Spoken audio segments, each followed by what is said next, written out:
Warning: the material discussed in this show may be sensitive or a trigger for some listeners. Strong language and topics are discussed. We talk with active duty service members and practice OPSEC at all times. You have been warned. The Bipolar DM, Jason Caughton. His show talks about Dungeons and Dragons, indie writing, and living with a mental illness, in particular bipolar disorder, borderline disorder, and major depression, among other diagnoses. Check us out right here on Saturdays, 7 p.m. Eastern, also on WLFE-DB.com, and wherever else you listen to podcasts. So take a seat, sit back, and get ready for the Bipolar DM. Welcome to the Bipolar DM broadcast. This is your host, Jason. This is a show about Dungeons and Dragons, indie writing, and living with a mental illness, in particular bipolar disorder, borderline personality disorder, and major depression, among other diagnoses. If you want to contact me, you can reach me by email at thebipolardm@gmail.com or visit my webpage, www.thebipolardm.com. There you'll find previous episodes of my podcast, links to my live show and previous episodes of that, as well as resources on independent writing, Dungeons and Dragons, and mental illness. If you are a fan of Facebook, we do have a Facebook fan page, and that handle is at BipolarDM. This is a bit more up-to-date than our webpage, just because it's an easier platform for me to work from on my phone or wherever to post videos, articles, and other items onto that site there. If you are a fan of the show, we do have a group page, and that is called The Bipolar DM Nation, and that is a private group that's free to join up. All you have to do is agree to one rule, which is to respect other people, or respect everyone, really. Just show respect. And if you're able to do that, then we'll be able to avoid having 10 pages of rules in order to just get into the front door. You can find us on WLFE-DB.com and Strim TV under the channel Variety Unlimited. Be sure to check out our other shows on WLFE-DB, such as Across the Pond, Meet the Authors, Metal Mayhem, Creepy Parlor, Unfiltered Talk with Bryce, Where's My Sage, and Rainbow Soul, among other shows. We are also a proud supporter of Safe Space. So if you're having a crisis or going through some issues right now, we are a safe space for you to go to turn to for help. We're not psychiatrists, we're not doctors or anything like that, but we're here to listen, and we have resources available as well. If you go to WLFE-DB.com, click on the Safe Space button, which is very prominent on the page, and there you can get hooked up with several resources that we have available for you for whatever problems that you might be going through at the moment. The Veteran Podcast Awards are coming up. Actually, the voting will be coming up soon. Registration is going on now through July 31st. Voting begins for your favorite Veterans podcasts on August 7th and goes through until September 10th. And then winners will be announced on 5 October 21.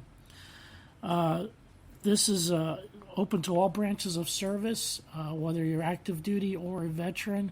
Also military spouses as well. As long as you have a podcast that can be verified on Apple, iTunes, and a DD-214 or some other documentation to prove that your status as a veteran, that is all you need in order to get signed up.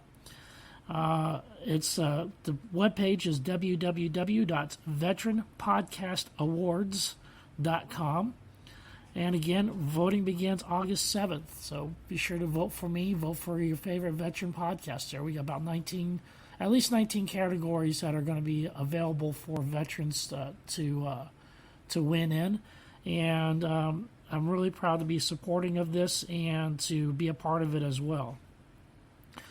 And news and noteworthy, under Bipolar Dragons, we've been having a little bit of a fight with Sony and UMB as far as their claims that the music that we've been using in our introduction is copyrighted, which it's not.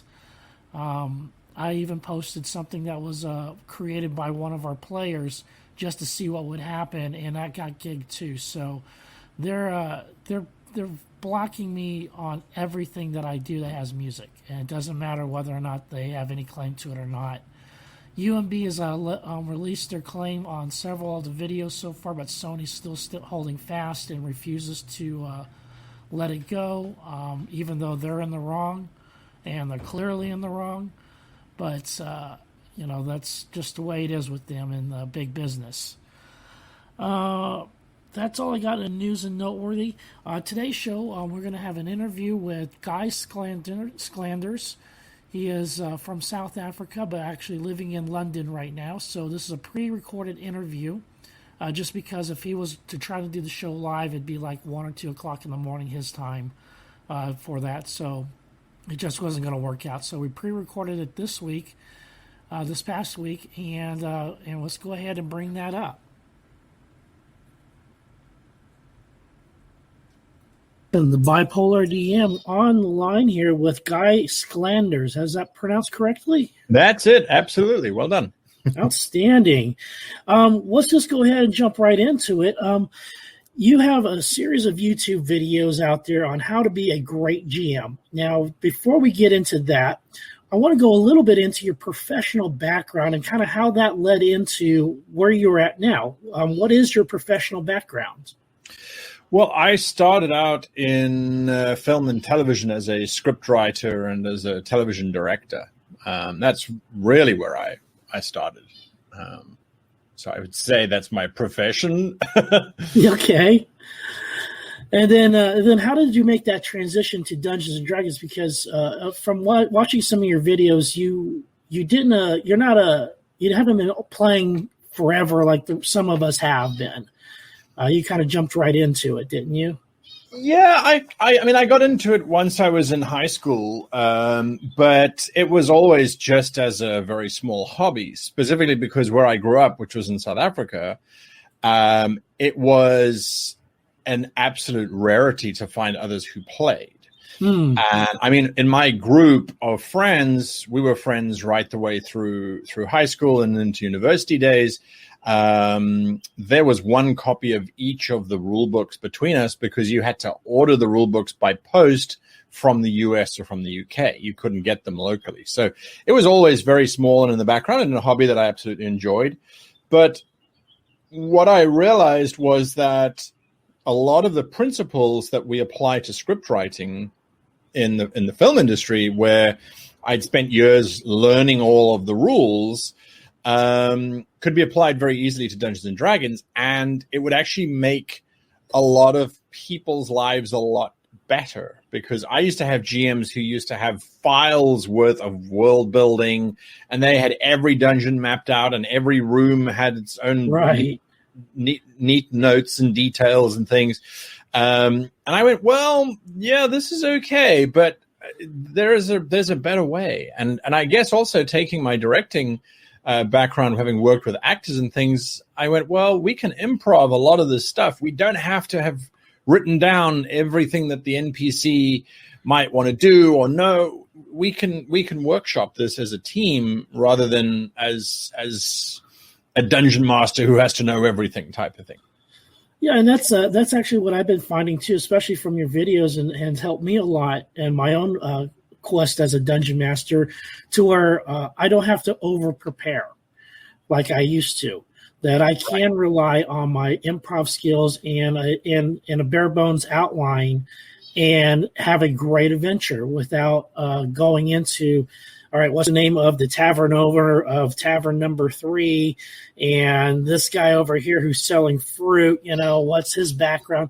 It's great how you go into it with a let's explore this world together kind of mentality. And I really enjoy that, especially with your method of doing Dungeons and Dragons.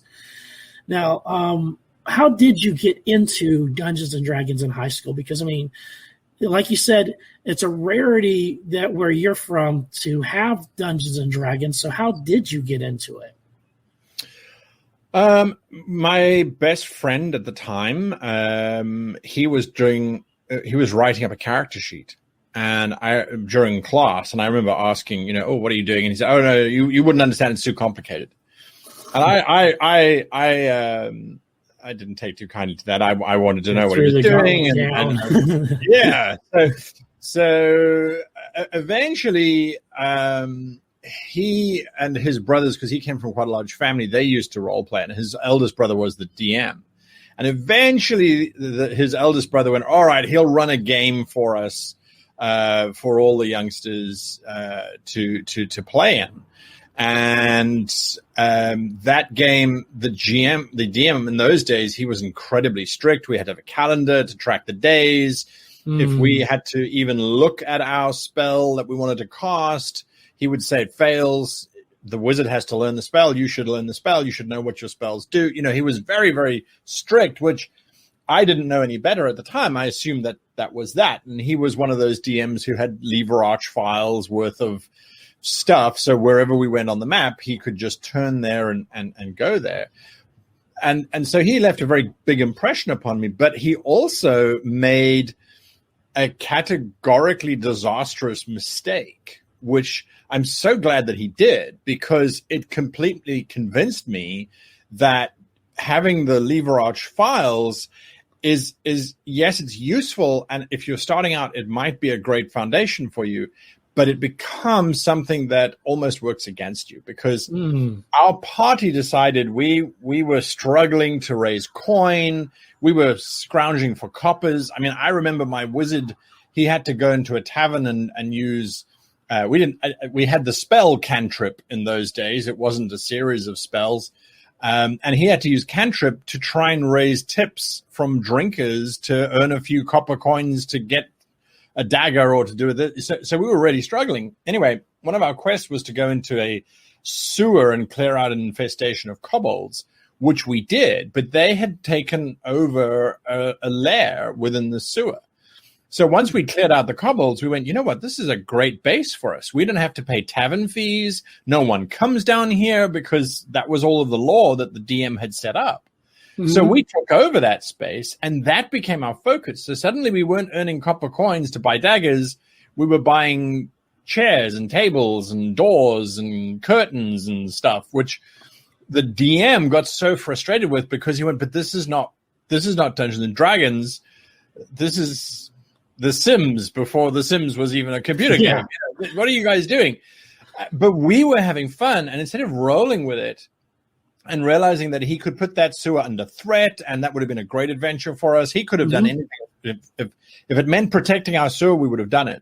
And all that he did was we went off on some adventure, and when we came back, he said the entire place has been flooded out by some severe thunderstorms and is no longer accessible. And we stopped playing. We were like, well, that was ours, and now it's gone, and we're done. So that was a very valuable lesson for me, to realize, hang on a moment, it's not your story as the DM. You are there. You have an integral part to play, but you're one of many. And this is definitely the needs of the many outweigh the needs of the one, type of scenario. Yeah. And I liked how I can't remember if it was you who had said it, because I've seen so many videos where it's the DM comes up with the plot, but it's the characters or the players that come up with the story. And you have that balance that you do between the two.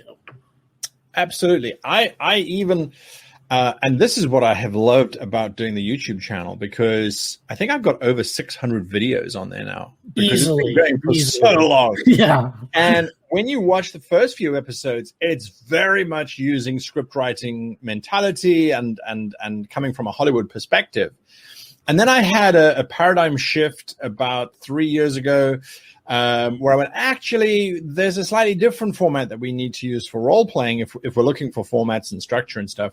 And I would say probably a month ago, I realized, hang on a moment, we're actually thinking about this completely wrong in all directions. The DM isn't responsible for the plot either. At least this is in my thinking. The DM is responsible for managing events and reacting to the players. And that I know it sounds like it's being pedantic, but let's say you as the DM say, I have a villain who wants to take over the world by building this giant undead dragon, right? I'm going to assemble an undead dragon out of the greatest dragons that ever lived, and I'm going to take over the planet. You might say, well, that's the plot. And you go, well, no, it isn't. Because if the players aren't involved, that's you having an idea of a story in your head. There is no plot. Okay. The only time it becomes a plot is when the characters are actually involved in it. And even then, you as the GM, you are not responsible for figuring out what that plot is before the game starts. And there's a very simple reason for that. If you have already figured out what the plot is before the game starts, then all that your players can hope to do is follow the railroad that you have built. Okay. What you should be doing as the GM is going, well, actually, this big bad is going to try and assemble all of these dragons together to make the ultimate Draculich. The players have, in our very first adventure, they have stopped me from getting the skull of this famous ancient dragon. By whatever means necessary, the players caused that to happen. Now, if I had it pre-established a plot, I would now be trying to figure out how to get back onto that plot, and I would be putting myself as the DM under a huge amount of pressure and strain to try and figure out how to get my story back, my plot back. But if you don't think of it like that, if you step away and go, well, actually, all I need to do for the next session is figure out what that big bad is going to do about it now that this has happened. That's what I need to concentrate on. I still need to worry about all of the bigger stuff and the stuff happening later on. I need to react as this guy would react. It like I said, it sounds very similar to, but surely you've just plotted it out. No. You are reacting to what the PCs are doing. Because the moment you do something that has nothing to do with what the PCs were doing, you are playing with yourself. No one else will know what you have done except for you. Okay. And that's not what role-playing is about. Role-playing is a collective story. So if it doesn't involve the PCs, it doesn't matter what you do. You can have 20,000 plans. The PCs are going to do what the PCs are going to do. And it's only going to feel like there was a big plot going on if the PCs know about it. Because a lot of times players go through stuff and they're like, I have no idea what's going on, but we're just killing stuff and we're doing stuff. That's not actually a plot. That's them doing stuff, right? You are sitting back going, oh, I've got this amazing plot worked out. Only you know about it. Right. But if you are adjusting and if you are actually role-playing as the big bad, which is, it's kind of in the title of the game, right? Dungeons & Dragons role-playing game. If you are role-playing as that bad guy, you are not going to have plans that do not change when your plans are derailed. You are going to go, oh my goodness, my plans have changed. What am I going to do now as a result of this? And you cannot anticipate what that is until your players have done it. So you should always be reacting to what the players are doing rather than prescribing outcomes that your players should try and get to. Because otherwise they're ticking off boxes. Oh, well, we got to jump through this hoop and that hoop and that hoop. Okay. We don't need to do it that way anymore. That certainly does take a load off of the dungeon master too. So you're not having to come up with every contingency, because I've had so many games go off the rails where the players have just come up with something way out of left field.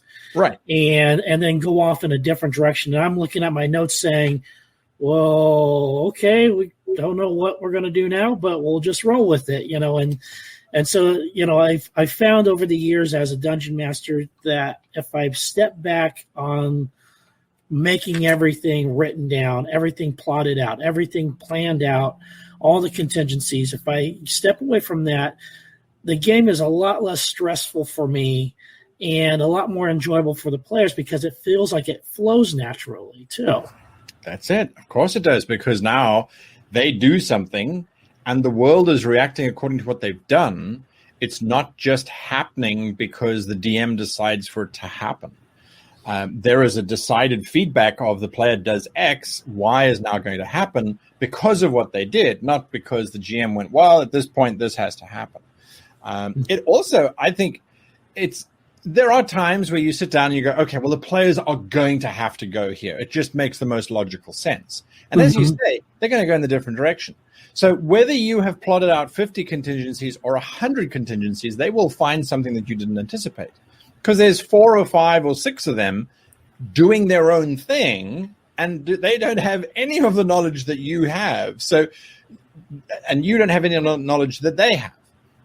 So by not planning and going, I am going to react as my character, the big bad, would react, you know how that character would react because you created that character. So that's a fair thing to be able to control.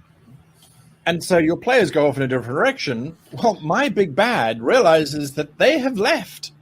I'm free now to carry on my plans, and I don't have to be as cautious as I did before. So now I can organize the raid to happen on that castle, and I send off my goons. I'm going to be a little bit arrogant about it because the players have left. They've gone to go and follow some quest to find a flower for a druid or, whatever it is that the players have come up with. My attack on the castle is going to happen. So off that goes and the attack happens. Now when the PCs come back to town, well, the castle was attacked and it was burnt down. And we understand that the players don't know why that happened, but there's an adventure for them to investigate that and to see what was going on.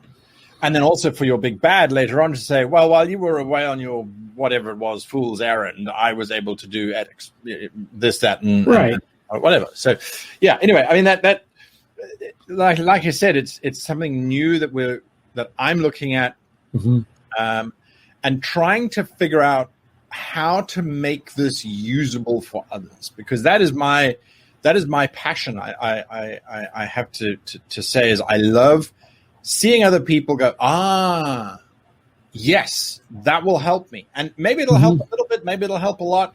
Maybe it will simply help someone to go, yeah, no, that's completely wrong. I'm going to write everything down because that's how I work. But at least there has been a small amount of self-reflection and enlightenment in one way or another. Either that is not the way, or that is the way, and that will help me. So, yeah. Now, let's talk a little bit about your professional D&D career, because this is kind of a new thing in America too, which is the professional DM. Yeah. How did you get into that? Well, I guess absolute financial destitution would be the right way to describe it. No, to be honest with you, the success of the YouTube channel was insane. We did not expect it to happen. When I say we, I mean my business partners and I. The channel had started to get to a point where we had like 2,500 subscribers suddenly. And we said, okay, well, people are interested in what I have to say. And there is an opportunity here for us to maybe pay for some new gaming books in the future with the income from the channel. And then people said, well, we want to play with you and we want to pay you to do it because we know you're so busy. And I tried it in the early days of the YouTube channel, and I made a friend whom I am still friends with to this day. This is 6 years ago, a couple of friends actually. But I also realized that I absolutely hate being a DM for hire because now you're beholden to people who are paying you money to give them a good experience. So now you are no longer playing the game. You are now performing the game. And there's a difference. It's right. You can't just make a mistake and go, oh, well, sorry, folks, your characters all died. See you next week. These are people who are paying you money and they expect certain things in terms of a great game. They expect you to live up to your reputation of being a good DM. So there is a lot of pressure on that side. But then you're also selling a service.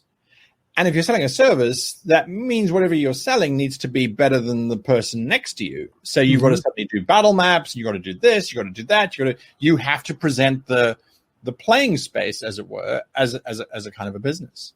Right.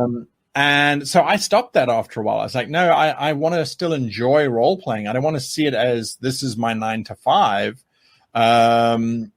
Accountants don't go home and continue doing ledgers and entries for fun. It's their job, right?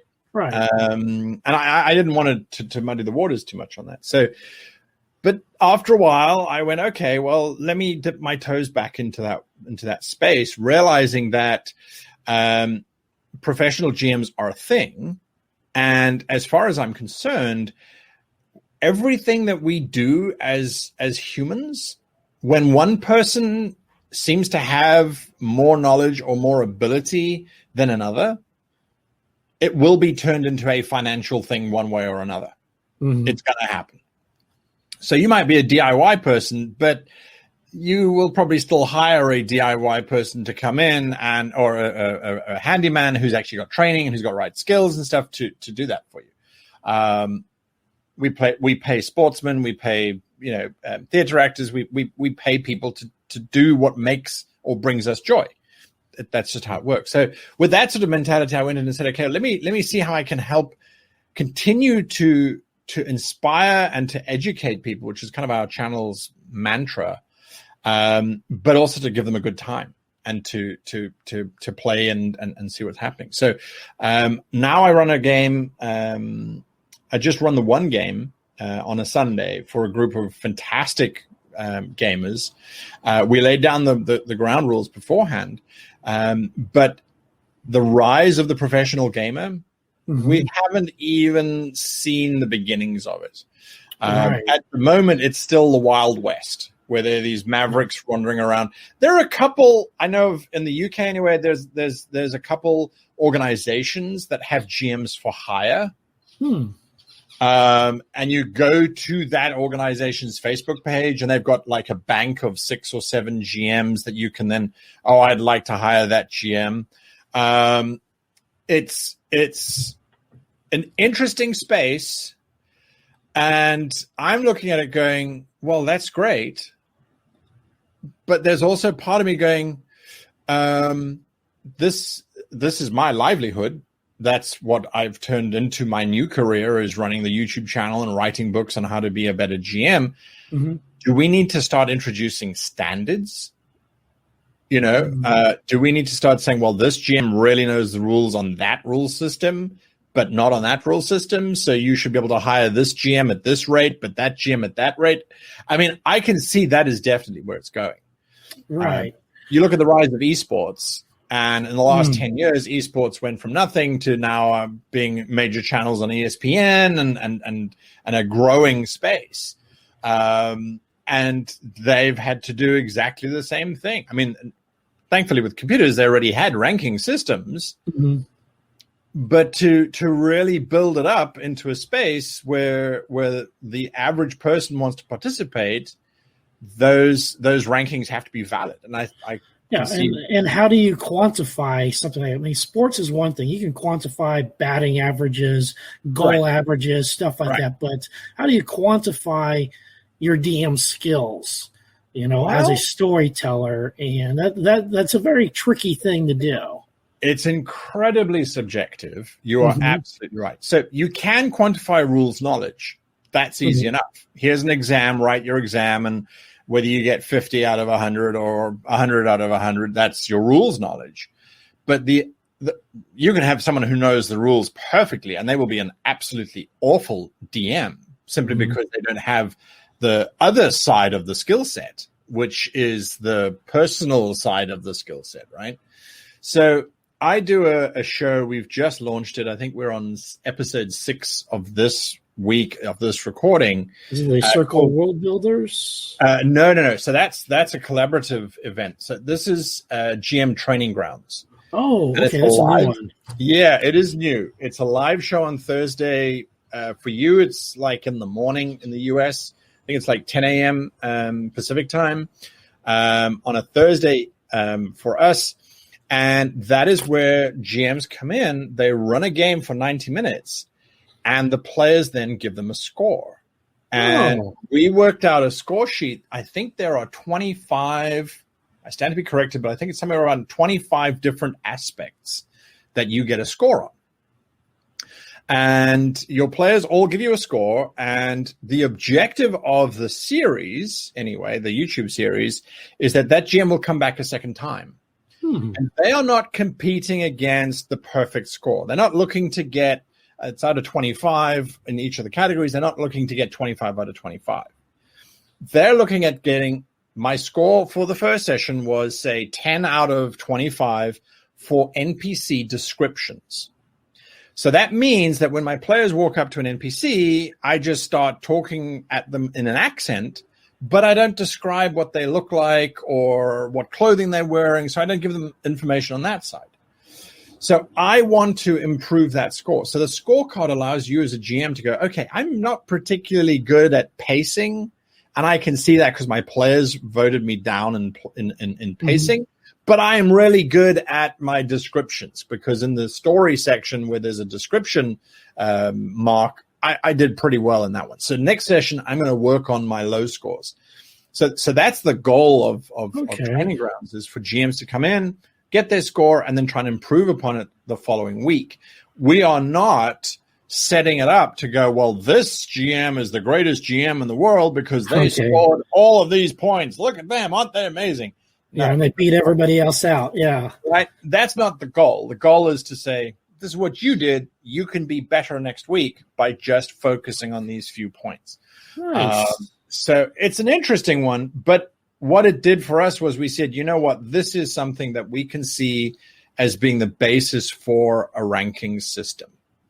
Because now all of a sudden it is a ranking of your peers. Now, unlike, say, sports, where your batting average, you and your buddies can have a batting average for you playing baseball in the backyard, but that doesn't mean anything on the professional circuit, right?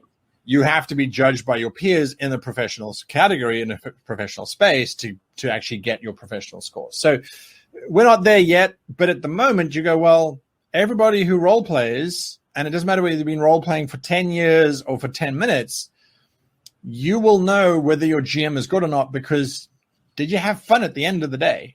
You know, and by breaking down into multiple categories, you start to figure out where that fun came from to a degree. But yeah, so is the scorecard, is that what was available on your website under the? Okay, I was wondering about what that was because I'd seen it, couldn't make heads or tails of it, and I was like, oh, this must be something else I haven't seen yet, and so I kind of filed it away over on the side here while I was downloading some of the other goodies that you have for free on your website. You have some great resources on your site, especially with the world building and plots and stuff like that. Some outstanding resources. Let's see. Now, getting back to your YouTube channel, what is it that you do? How does it? I mean, you've been doing this for 6 years. I mean, how do you keep content fresh? Well, I think you could say the same to any DM. How do you keep your adventures fresh? Because after a while, you've done the Goblin adventure, you've done the Ogre adventure, you kind of have worked your way through all of the monsters in the manual. How do you keep it fresh? And I think I won't lie to you. There are times where I have sent an email to my business partner going, I don't know what to talk about next week. I haven't got, we've done everything. And he very quietly goes, well, have you done this? And I'm like, yes, we did that twice. Well, have you spoken about that? Yes, we did that 3 years ago. We've done this 3 years ago. It doesn't happen very often, but it has happened, I would say, at least twice in the 6 years. But invariably, some point before the video is due to go up, I sit back and I go, you know what? I know I've spoken about this before, but I realize that what I spoke about, having spoken about it, I learned something, and that is something new that I can add to the conversation. So like with this whole new approach to planning your sessions, we've gone through 3 different iterations now of planning your adventures. And each of those iterations comes with a whole lot of new ways of looking at things and understanding things. And so that I think is really where it comes from, is they always say, if you don't understand something, teach it. Because your students will ask you questions that you hadn't thought about. And if you're a good teacher, you will go away and you will try and find the answers to that. And in doing so, you will learn that. But also by teaching it to people and going it over and over it again, it's sitting in your head, and you're able, I think, to be able to see connections that you didn't necessarily see before, because our brains are creative and are looking at something, you say, well, I've said this, but is this absolutely right? Can I look at it in a different way? Can I try this angle? So yeah, I think that's where it comes from, is just learning whilst doing, I guess. Okay. Now, just to transition now, let's go ahead and talk a little bit about, you've done a lot of videos on this, so I'm not going to expect a huge answer, but maybe just kind of boil it down to what is it that really makes a great or good DM or game master? What's the kind of the main quality that you think that really stands out that helps with dungeon mastery? I would say the strongest point of being a DM is the ability to adjust and react according to your players. Yeah. I would say that is the fundamental, because you don't have to know the rules of the system. You don't have to know your entire plot. But if your NPCs and if your events and things are reacting according to what the players are doing, then you are golden. Yeah, I would have to agree. That's definitely a big thing right there, is being able to, improvise, adapt, and overcome,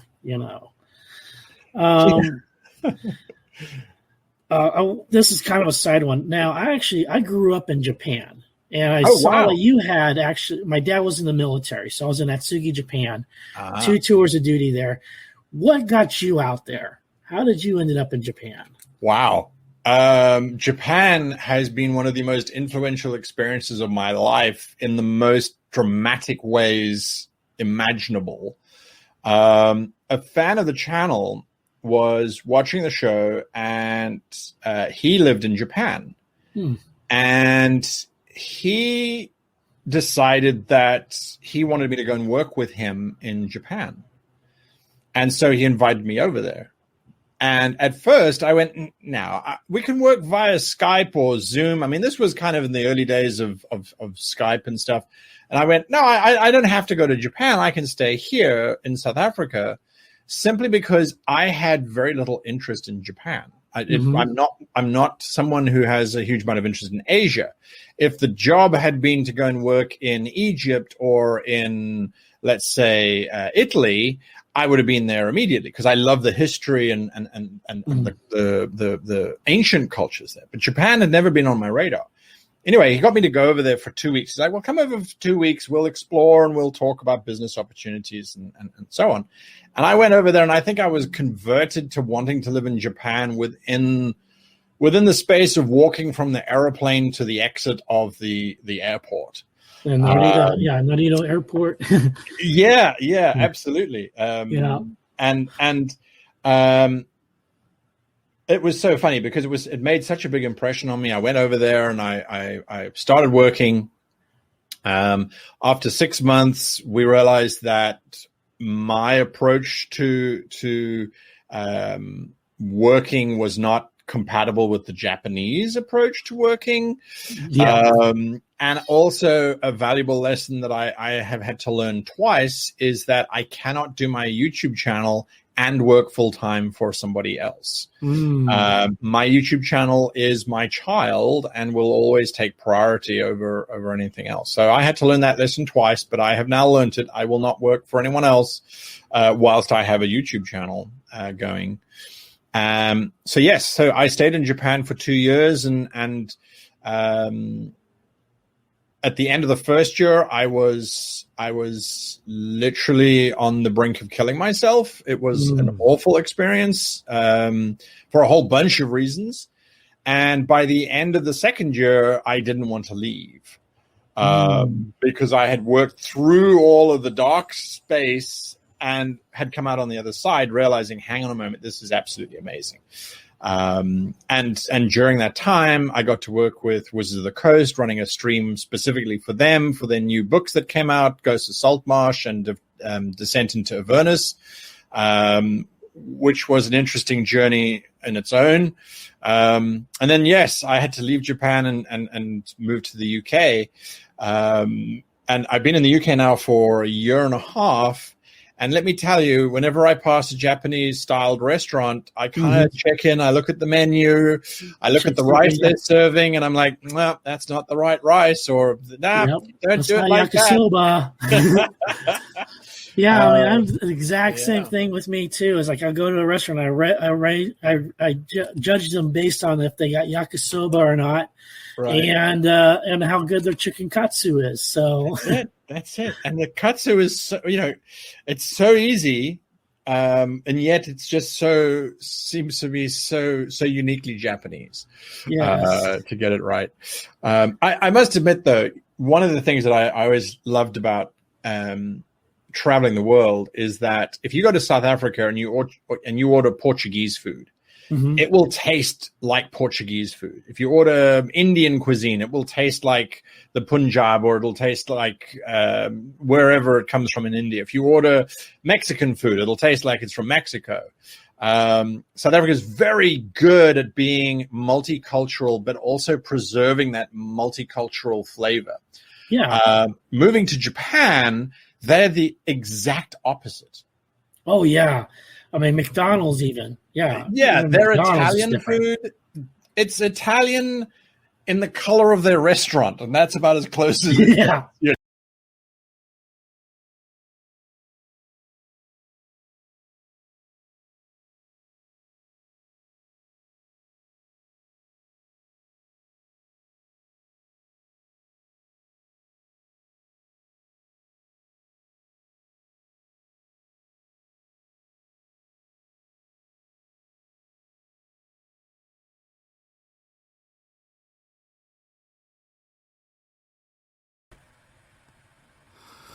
Okay, not exactly sure what's going on here. They don't have American or Western pizza there. Right. They got squid on it. They got all kinds of other things on there that you wouldn't even think of being on a pizza. Right. And that's just them adapting and making it their own, just like anything else they have over there. I mean, a true Western restaurant wouldn't do well over there because the palate of the Japanese aren't wouldn't take it. Yeah, so. Absolutely. Well, I mean, I went and had tonkatsu here the other day in London, and I took a sip of the broth, and I was like, no, I can taste roast pork here. The flavors are too strong. There isn't these subtle flavors that shouldn't be there. I don't know. You can't compare. Right. Wherever you go. I mean, my biggest joy when I visited the States a couple of times was I started out in San Diego. Oh, yeah. I was staying with some wonderful American hosts. They're like, oh, we're going to take you to this Mexican restaurant. It's the best Mexican food you can possibly have outside of Mexico. And I've been to Mexico as well. So in San Diego, I had an amazing Mexican meal. I then went to LA. And my hosts in LA were like, we're going to take you to this ultimate Mexican restaurant. It's the best Mexican food this side of Mexico. I had great Mexican food in Mexico. And then I went to Minneapolis, and they're like, we're taking you to this ultimate Mexican restaurant. It's the best Mexican, and it was great in all three cities and slightly different in all three cities as well. Yeah. And Tijuana, too. And Tijuana's different. Yeah. So, no, it's fantastic. Yeah, I love traveling. I mean, being a Navy brat, I've been to the road to Spain, been to Japan 2 tours, San Diego. I mean, all over the place, and absolutely loved it. And then I did a tour duty in the Army. Got sent to Walter Reed in Washington, D.C. Oh man, that was a rough gig. Oh no. D.C. is a nice place to visit when it's daylight, but you do not want to be there after dark. Is that right? Yeah. So, I mean, if you ever go to D.C., do it during the daytime. Stay near the mall. Don't wander. And when the sun goes down, get to your hotel room as quickly as possible. Gotcha. One last thing I want to do to tie it up before we end this is I want to talk about your book. Now, it's been out for a little bit now, which is The Complete Guide to Epic Campaigns. Right. Do you have a follow-up book that's coming out about, along those lines as well? Who have you been talking to?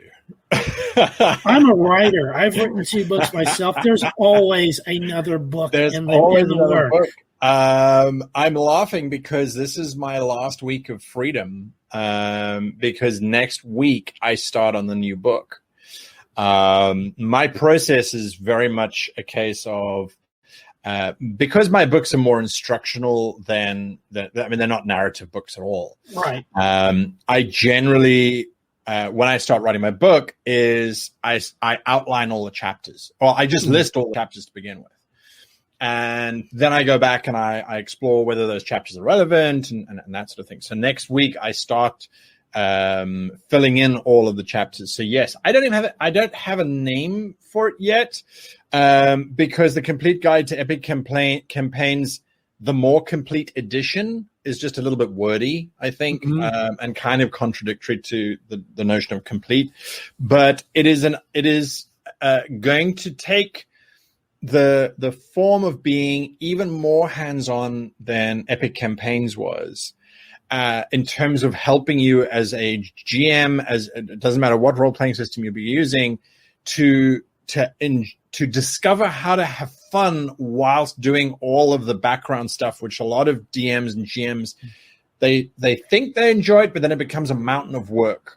And I see a lot of burnout happening. I see a lot of that kind of stuff happening. So this book is going to be taking fundamental ideas, trying to translate them into simple, actionable things that you can do and that you can learn to do, so that when you're then running your game, it's easier to do that stuff and it becomes as easy as rolling dice, rather than now having to stress over this NPC or this action or this, et cetera, et cetera. So, yeah, so I start that, and the other benefit of I have, I think, is that every YouTube channel that every YouTube video I make is either a potential chapter or it's a paragraph that I'm going to include in the book anyway. So, it's a lot simpler, I want to say, for me to put together the book, because I'm sort of pulling out all the stuff that I have already covered. You've already done all the research already and done all the work on it. So that's great. Although you look at it and you go, yeah, I have already done the research. For the last 6 years, I've been doing the research for it, Right. But yeah, so that's exciting. I'm always excited when I start this process, just because when you're writing stuff down, you sit back and you go, well, I've just said this sentence, but how do I know this sentence is true?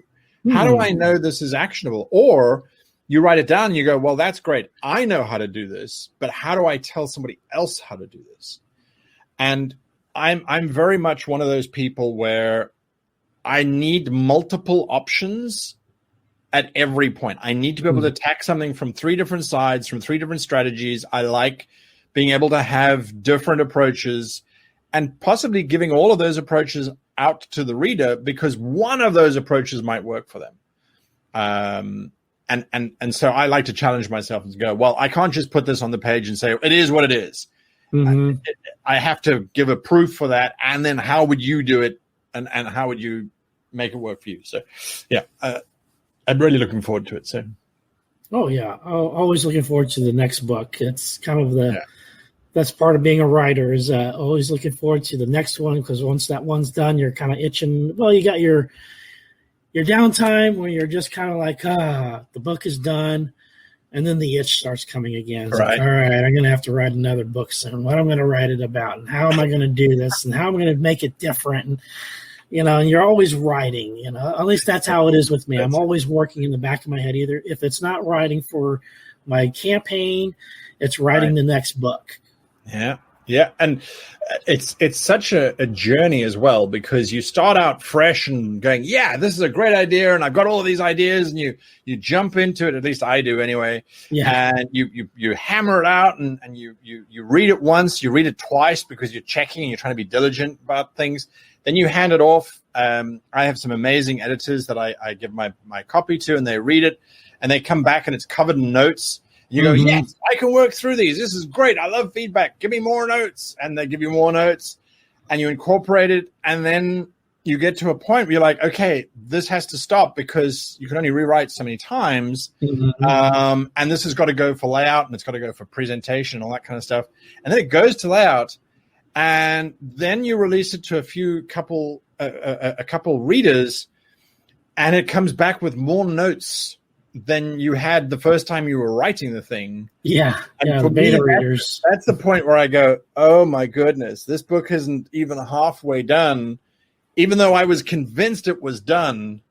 And for me, the most terrifying moment is, and this is because I pay for it myself, when you hit the button that says print.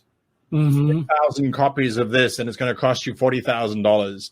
And you're like, I hope there isn't a spelling mistake or a table misaligned, and you've checked it 20 times. Yeah, and there's still, and then you get your first proof, and then it stands out like a big old blaring light. You know, it's like, man, I misspelled that word right there, or this one's off, or how did I miss this? How?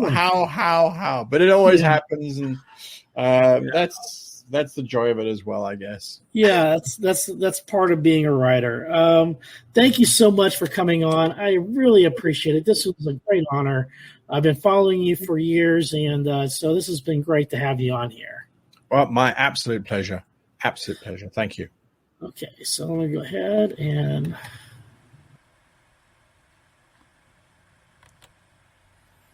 Okay, sorry about the video. Unfortunately, just because of the way StreamYard's set up, and I've tried a couple different ways to get the video to work, but at least the audio was spot on, except for that little glitch that we had a few minutes ago.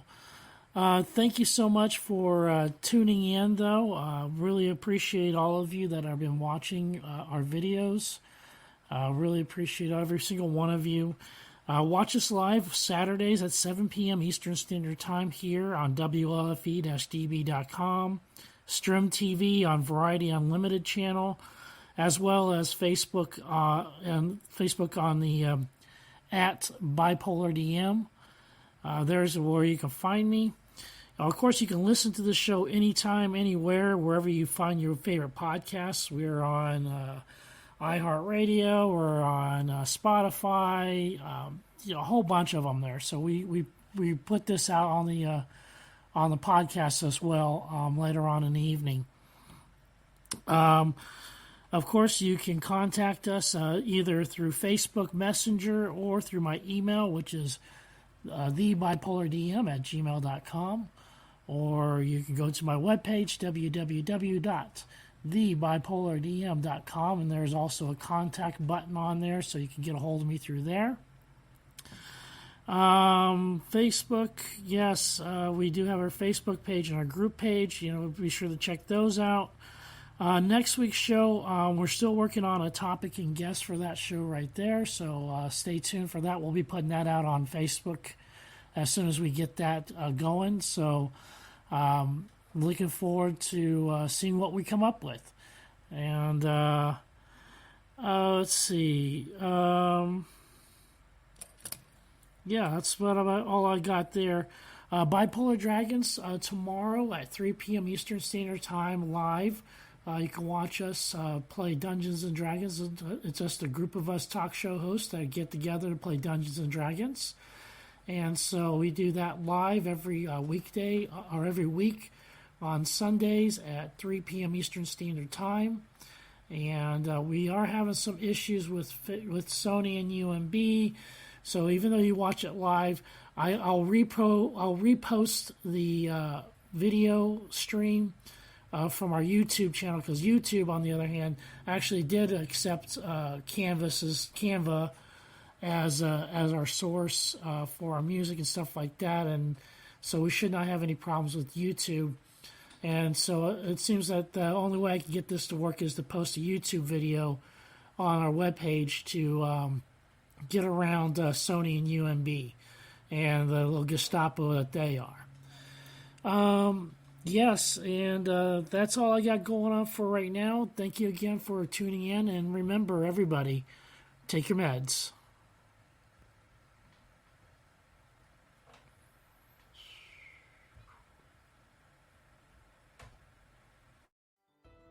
Thank you for listening to the Bipolar DM. They love sharing thoughts and ideas.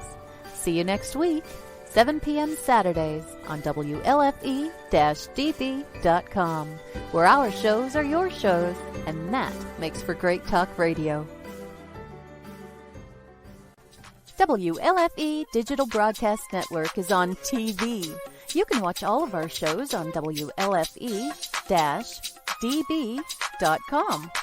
Check out our channels: Paranormal View for all of your paranormal type shows, LGBTQ Friends for all of our LGBTQ shows, Variety Unlimited for all other shows. It runs 24/7 right on WLFE-DB.com. You'll even catch the lives, all in one place. Never miss an episode, past or future. WLFE-DB.com, where our shows are your shows.